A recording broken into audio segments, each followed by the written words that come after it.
Welcome back. It is time now to talk about our favorite thing, our pets. Summer is a popular time for road trips and vacations, but there are some extra things that you should consider if you plan on taking your furry friend along.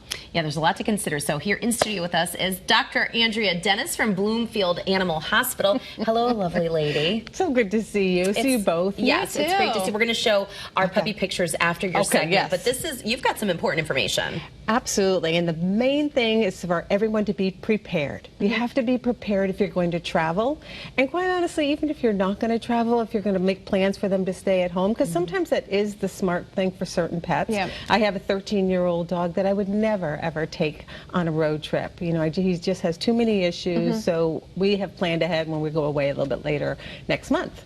Very good. So some of the do's, planning ahead. If you're going to go by the airline, each airline is so different. You know, right. You have three options. One is to go underneath the seat, but that your carrier and your pet have to weigh 15 pounds or less. So you both of you are already past that. Yeah, we passed that. So they cannot go on the plane with you and fit in front of your seat. The other thing is if you can check them in as like baggage or what. Oh no. I know. Absolutely, I cannot. I don't know about you, but I would never be able to put Kyla on a plane. Yeah. Right, but some people still do that, or the manifest cargo. Now, yeah, I've heard of that option before. Yeah, and that's actually better in my opinion because the people that handle the cargo aspect, they're well prepared how to handle animals. They know how to take care of them. They're in a nice air-conditioned in the summer or a temperature-controlled area. But do your research. Not all the airlines do have all those options.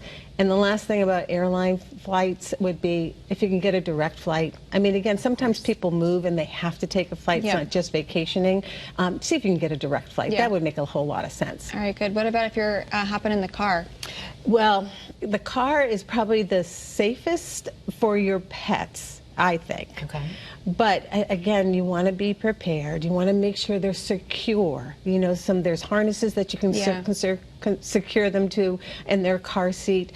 Some of them are nauseous when they travel, and sometimes some pets have anxiety. So I want to bring this up. As you know, we talk about this quite a bit, but if you are going to travel in your car, it's got to be climate controlled, and this doesn't give you the liberty or the license to go have dinner and leave your pet in the car or stop at the store. But people, doctor, you know that. Yes, and again, that's where there's certain rules that you want to have in place. If you are going to go from point A to point B, you do stop every 2 to 3 hours, but you stay with them. And I'm so happy to see so many different rest stops have areas for pets now. I mean, it wasn't like that 15 years ago.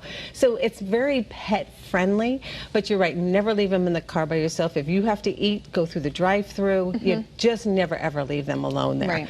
But if you can talk to your veterinarian ahead of time, especially if you know your dog is nauseous, there's a great medication called Serenia that does a fantastic job. You don't have to do it days ahead of time. And then if it's anxiety, let's address what that anxiety is. And there's some wonderful medications as well. Oh, that's good.